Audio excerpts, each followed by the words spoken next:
This is our first year beekeeping in a high elevation of the Rockies. We are not far from Yellowstone National Park, so we had to position our 3 new beehives on the top of shipping container to protect them from bears.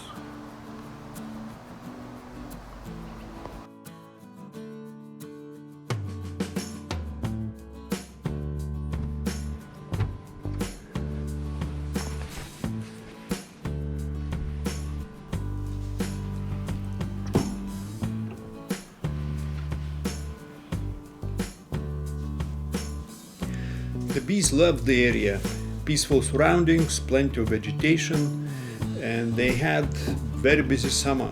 And at the end of the summer, we found ourselves in an emergency situation.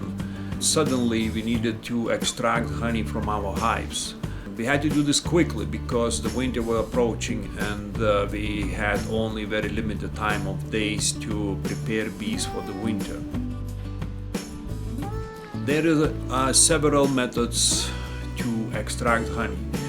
One simple method is to use a spoon and scrape the honey from the comb, and it's kind of, when you're scraping together bee wax, those cells, you're basically destroying these little cells that bees storing honey. And it's kind of hard on bees because they have to rebuild, and it's usually okay in warmer climates, but in our area is not the best method for that. And probably most popular method to extract honey is using this device called honey extractor. It works by spinning honeycombs fast and extracting honey by centrifugal force. The comb is not destroyed, the comb stays intact. It's much easier on bees to rebuild and to keep using the comb. We do not have honey extractor here, and you cannot buy it easily with fast shipping. We are in the middle of mountain valley and it's not easy to get anything here. Our plan is to make one, to build one. Back in 1900s in Lithuania, I learned beekeeping from my mom, from my grandma, and I have a memory of this honey extractor etched in my mind that my grandma had. Was solid from wood, and I'm sure it was old because she inherited it from her parents. So that could be even 1800s. From the picture that I have and from my memory, we're going to build one. And with our main engineer and designer-in-chief Nanny, it's going to be a very simple project. Good project for the weekend.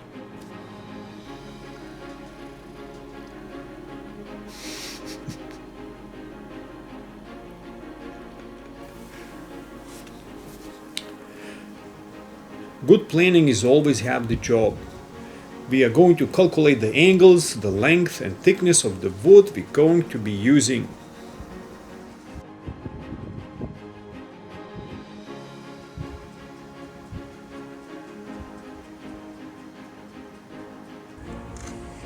I'm going to use these Douglas fir 2x12 boards. They are almost knot free and they will work best for our project. I'm putting them through the planer to get an even thickness. Then I'm cutting them to exact length. The most important thing at this stage is the angle of each board. It must be a precise cut. Then the fun part is to glue the boards together. I'm using 2 types of glue. One is regular wood glue and the other one is hot glue. The original drum was not glued but bound together with metal hoops. I remember the original one we had to fill in with water and soak it for several days until the board swelled and every gap between the boards was sealed. I don't have metal hoops, so I used ratchet straps to tie the boards tightly together and let the glue dry. Nanny thinks the project is going well. We can see there that every angle of the boards has been cut exactly as we planned and the joints are fitted together beautifully. Next, they're carefully glued in the bottom piece. Probably the most important part is to ensure the glue doesn't get inside the barrel. Now sanding the outside to make it smooth, and then drilling a hole for the honey to flow through. Later I will attach a wooden spout to it.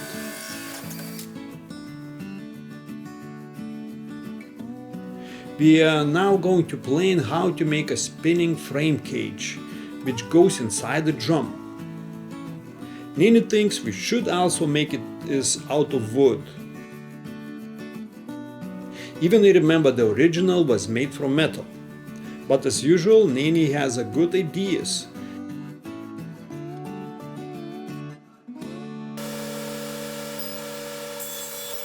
We're going to use the tight grain pine and walnut for the centerpiece. The walnut was left over from our previous project. Metal mesh is going to support the honey frames, and it must be stainless steel because honey is acidic. The metal cannot be prone to any chemical reaction which would contaminate the purity of the honey. Our spinning frame cage is taking shape now. It's going to carry 2 deep frames or 4 medium or shallow super frames.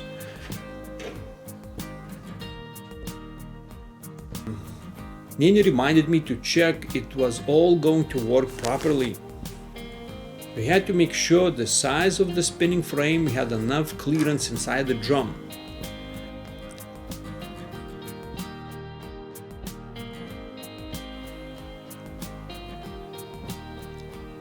Nanny thinks we should keep our work environment more neat and tidy than this. She's telling me to organize my tools and keep the table clear. It's too messy, it's way too messy for her.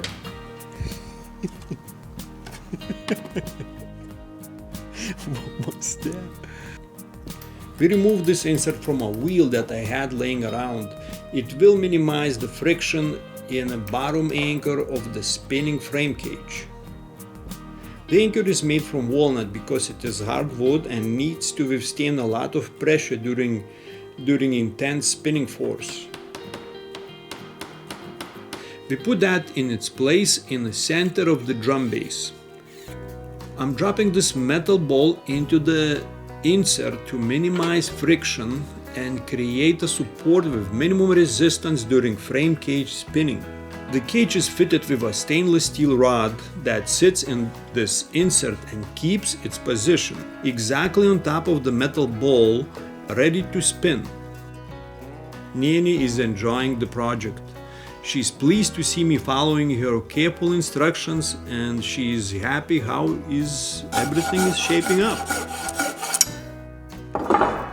Now we need to design a support bar across the top of the drum, where the top of the spinning cage will hold its position firmly. One side is locked in place with this wedge, and the other side has a different purpose. To minimize friction at this end, we are using a similar insert like before. We can test it out now that the top bar is in place. On the other side of the top bar, we are putting a turnbuckle so that we can make some adjustments if we need to. It's now time to make and attach a spout. The spout is crafted out of sugar pine wood. As usual, Nanny is present and carefully observing my every move, making sure no errors and reminding me to follow all work safety policies, wearing gloves and so on. She's very strict about safety.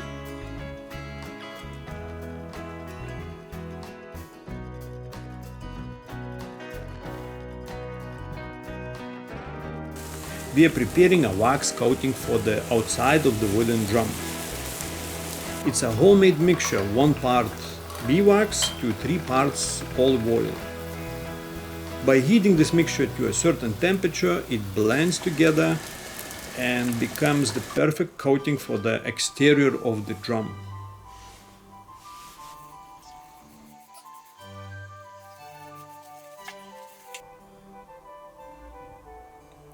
In the original design, I remember there was a very simple gear mechanism with a handle to crank. So we figured out less manual labor would be good for our design. So our gearbox is made out of an angled drill attachment, so we can utilize my cordless drill to spin the frames. Now we have to fabricate a metal sleeve with a rod so that it would self-center the whole spinning cage, and we will be able to fit a drill attachment chuck to it. I'm getting positive feedback from Nanny. She thinks all going well and she likes the design. Inside the barrel, using a heat gun, we're going to melt pure beeswax and seal all boards.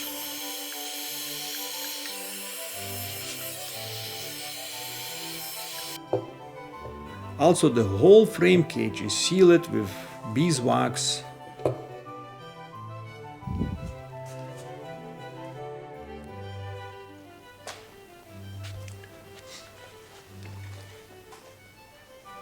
We pretty much finished today our honey extractor.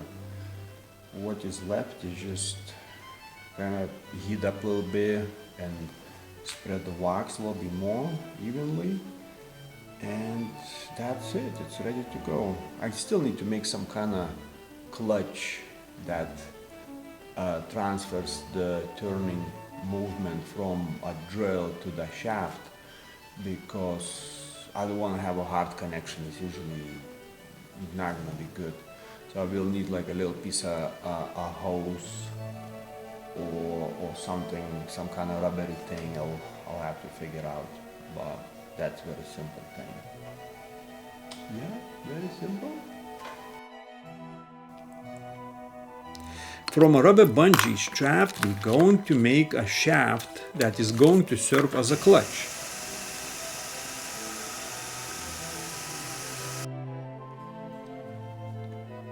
Using a cordless power drill, the clutch will deliver a smooth turning of the frame cage.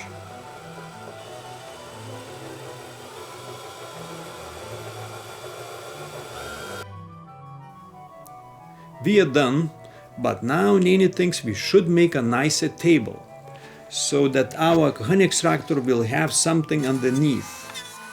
So we are going back to work and quickly making mortise and tenon connections of these small logs that will make a good legs for the table.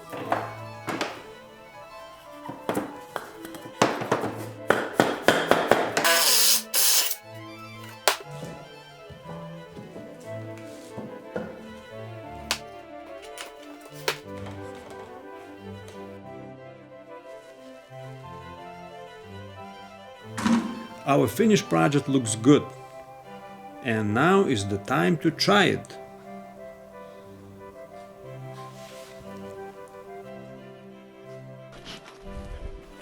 We are going to our bee yard and we will take some honeycombs to extract honey from them.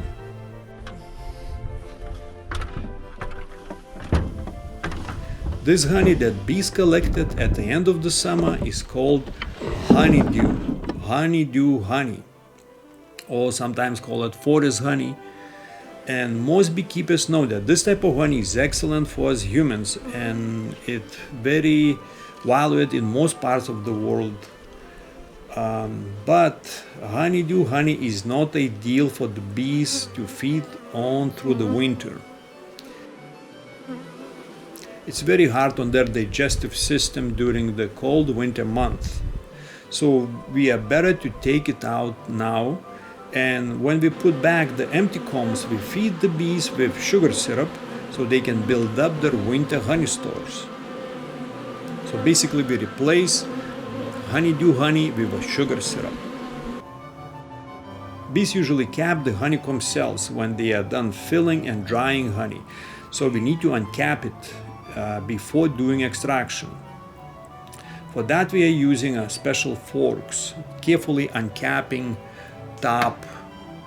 just the top of the cells, taking these little caps off. And now this is most important moment. We are going to test our invention.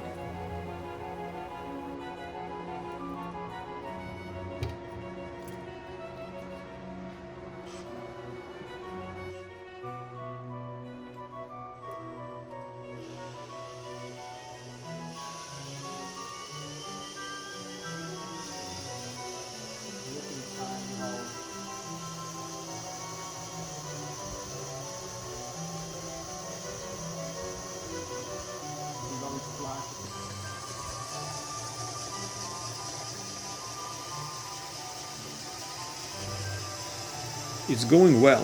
The frames are spinning fast, the honey is flying out, and all is working as we were hoping and expecting. We can call our project successful, and our emergency honey extraction mission is complete.